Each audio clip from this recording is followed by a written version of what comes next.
is unique, so just recognize it and live your dream. We all look alike, but we're different breeds. See, authenticity is the key to peace and a happy life, and many more things. Yeah, that is right. I would never tell you a bad advice. Wrote this cause it's what I had to write. Cause everything happens for a reason. The rain, the wind, and the four seasons. And once I noticed this fact, everything made sense and life became more decent. I started to become my true self. I wish I was somebody that I knew well. I just had to figure out who I really was, because I was tired of going through hell.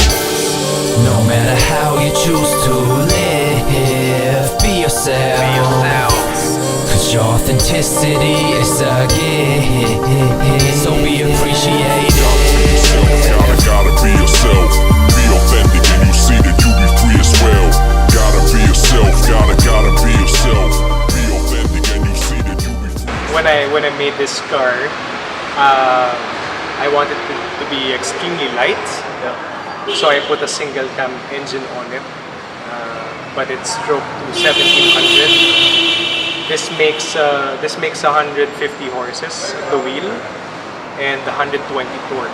And the torque of 120 starts from 3000 RPM until my limiter, which is around 8000. The car weighs 830 kilos. So that was the main focus of it, was to make it extremely light. So the engine stroked to 1700, which is a hybrid of two engines. It's from a 2003 Honda Civic, which had the D17 on it. So basically my engine used to be a 1600, and now it has a stroker kit of 1700. That's where it gets its torque. And for lightening the car, of course the single cam engine adds to it. It makes it a lot lighter than the V engine, probably 50-60 kilos lighter. For the brakes, I put in the lightest brakes that are available, which are the Brembo forged monoblocks. How much top power? Sorry? How much braking power? Oh, I didn't compute, just enough to make this car stop. But the thing about the Brembos is the calipers only weigh 3 pounds without the pads on it. So it's extremely light. Those are air forged and then CNC. My rotors are also extremely thin.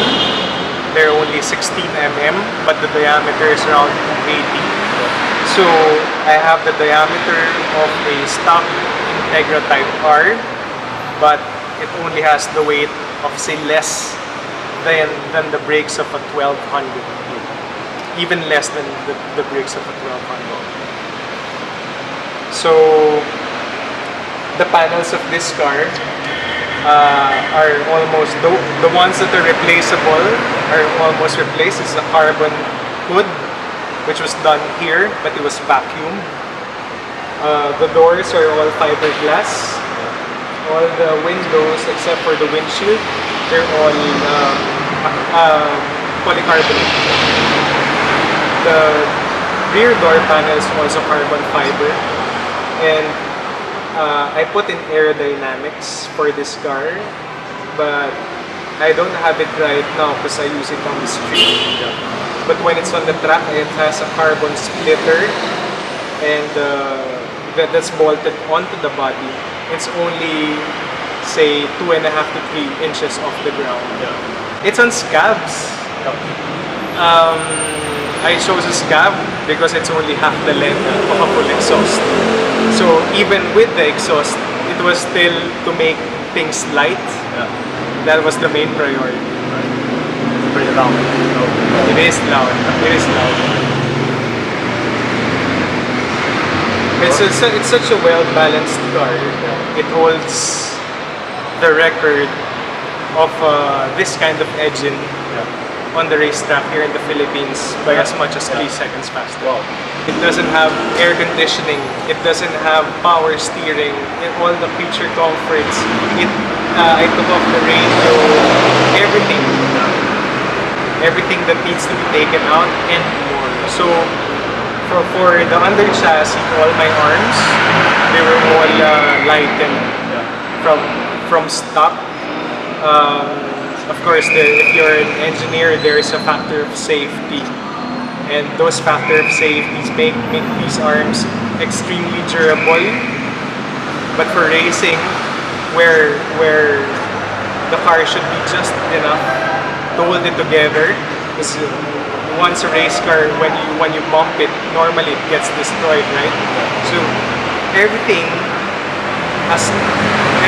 should be considered. Yeah, it will get destroyed, so it will be changed eventually.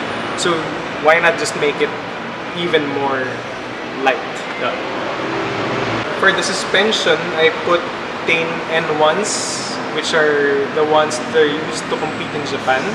They're all aluminum body, and it's adjustable 30 ways, damping and rebound separately. My cage is a Cusco cage that's chrome moly, but all the straight panels, I replaced it all with aluminum.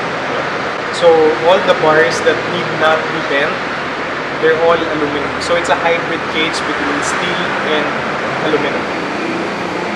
The tire width is 205, which is what the wheel well can take. That's about the maximum the wheel well can take. It's very important for this car to have the tires that are not so wide, because once you make it wide, then you cannot put the car to its lowest possible height.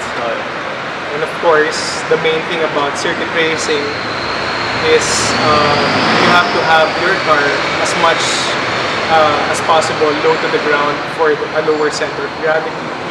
Now, on center of gravity, I also lowered the engine of this car. So all the mounting brackets have been modified to be able to put, say, the engine almost an inch down, which has its a lot of gains on its performance on the track. The main goal for this car now is to be the fastest circuit car here in the Philippines.